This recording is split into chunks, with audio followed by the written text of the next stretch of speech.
Okay, so in the beginning, so let's just say this space was entirely empty space before you put the substance in there. Let's say you put some kind of perfume, okay? So as soon as you close it, you have a substance that will start evaporate. Okay, let me actually do a different color. Okay, you have substance here, you are evaporating, right?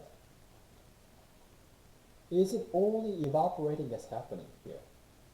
Actually, no. I mean, so basically, let's say this entire space has a capacity of holding 100 of these pink molecules.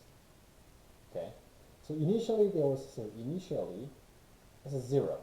So as soon as you put it in, you have a higher volatility. Why? Because it has a whole space to fill up that 100. You want to reach that 100. So the rate is very big. Once again, the mic is out. Okay, very big compared to rate of condensation coming down. So there are some particles by chances to come down and condense with the surface again. It's just that your evaporation is a whole lot greater than the condensation rate is. Therefore, it seems like you are filling up the space quicker. So as time goes by, now you have about 50% filled up. Now 50. So compared to interim, I should not say initial now. So at this point, so I'll put that at t equal to 0, t equal to 30, t equal to t as a time, as a 60. Okay, so 60 seconds, 30 seconds, and 0 seconds. Seconds and seconds. Okay, so here now you filled up 50 amount of it. So you should have a more space to evaporate. So your still evaporating is still higher.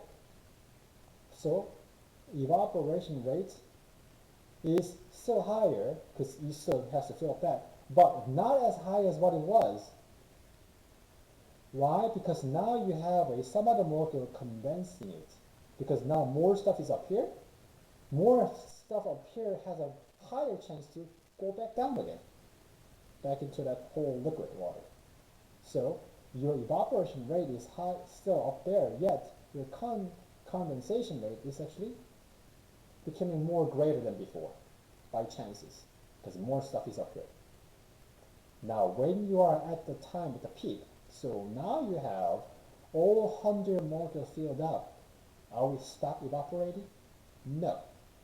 What happens is your evaporation rate is actually equal to the condensation rate. So we have an evap is about that much. Now your condensation is about the same. So they're equalizing of a rate. So evaporation and condensation never stops. It continues on all the way through. Okay, so as soon as this 100 becomes 101, then one of the molecules will just go right in and condense. Okay, and then 100 somehow became 99 by chance of one of them became too much condensed. Then it will whip right back to 100 by evaporating another one. So this is where the equilibrium, dynamic equilibrium is what that means. Okay, so dynamic means what? It's not one direction, it's in both directions. Okay, so even since the beginning, even though chance of condensing back to the whole liquid again is lower, but it is still there. Here, there are still a higher evaporation rate, but condensation rate also increased by chance. And at the time when the equilibrium meets, meaning that no more of 100 is going to be evaporated, that does not mean it stops there. It means what?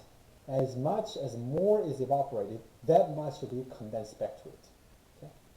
Dynamic equilibrium. Okay? So it does not stop. It's always continuous. Okay?